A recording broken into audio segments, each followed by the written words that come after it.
The second word is titled The Last Generation. In verse 11 to 14 state, "There is a generation that curses its father and does not bless its mother. There is a generation that is pure in its own eyes, yet is not washed from its filthiness. There is a generation whose teeth are like sword and whose fangs are like knives, out the poor from off the earth and the needy from among men." According to the NKJ Study Bible, Agur wrote about a generation plagued by social ills such as lack of respect for parents, self-righteousness, greed, and selfishness. Ironically, such evils have plagued every generation, not just Agur's generation. And that's on page 1075. In comparison to our present time, we see how this verse significantly applies to the generation ills and evil of the present culture.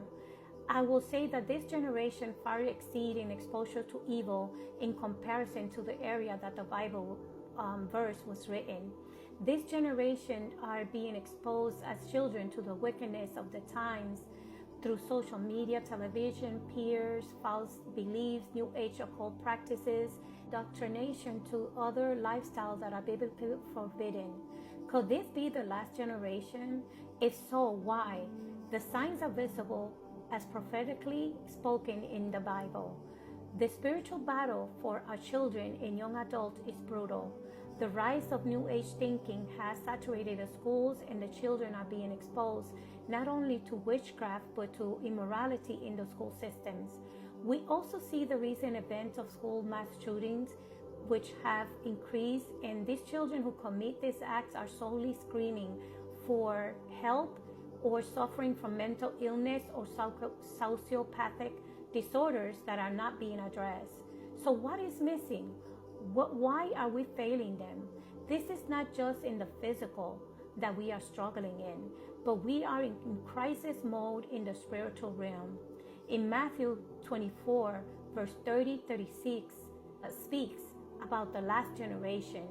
In verse 34, it states, "Surely I say to you, this generation will be by no means pass away till all these things take place."